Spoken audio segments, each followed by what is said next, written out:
The drama continues over at Twitter. The company reportedly disbanding its Trust and Safety Council just moments before it was scheduled to meet with company representatives. Yahoo Finance's Dan Howley here with the latest. And this was the voluntary board that helped with content moderation, right? That's right, Julie. This is made up of members of civil society groups, and really it's an external group that they're almost third party, but related to Twitter, that looked at content, provided counsel as to hate speech, child exploitation, things along those lines, and it was disbanded just as it was about to meet. They got an email saying that basically, they were done with them, more or less.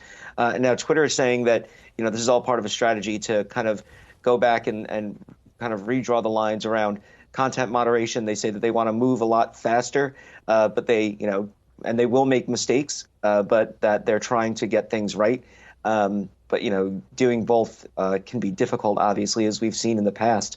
There's the reinstatement of Kanye West, and then his subsequent dismissal or suspension after he had posted some terrible content. So, obviously, this is going to continue to be an issue that the company grapples with. Dan, Twitter also officially relaunched the controversial subscription service that they had featuring blue check marks for all who paid. So what's coming forth now as they relaunch this?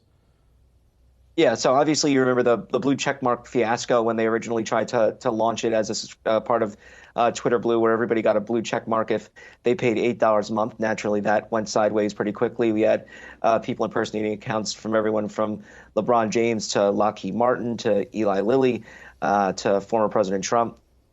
This time around, they're continuing to offer that. They said there'll be fewer ads, half the ads if you sign up, and then there'll be a higher level subscription later in the year that would have no ads. It's still the $8 a month. You still get the blue check mark. You still get the ability to edit tweets. But the difference here is in order to get that blue check mark, you have to wait 90 days after starting your account. And then you also have to have a phone number registered to it. So the idea there is that, you'd think, be able to cut down on some of that impersonation that we had seen. And it had real consequences. Eli Lilly's stock had dropped around the time that people had impersonated the company saying that they were going to give away insulin for free. So, it's a real issue that obviously Twitter has to deal with. Chances are there will still be people that try to impersonate others, though. Yeah, it was market moving for sure with regard to that subscription plan or program that they had rolled out on the onset. But even as we think about all the changes that have come at Twitter over the past month and change now, what is the internal tenor like? What are you hearing from those who are still at the company or the reports that are still surfacing just around what that environment is like inside the walls of Twitter? Yeah, it seems, that it's still very much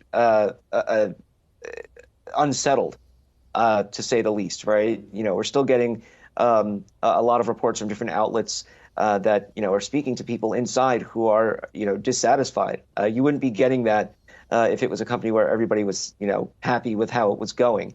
Everybody had to come back from, being able to work remotely from anywhere. They're being told to show up at offices, seemingly at a moment's notice, to talk to Elon Musk about code changes, about what they do. They have beds now in some of the offices, which is just bizarre because, he's making people sleep there more or less. It seems as though this company went from a place where people enjoyed working to a place where, they're working at all hours and kind of under duress at points. Maybe not duress, but, heavy pressure, let's say, since Elon Musk is really determined to turn this around in his kind of liking. Dan, thanks so much. Dan Howley talking about what's been going on at Twitter. Thanks for your continuing coverage on this. Appreciate it, Dan.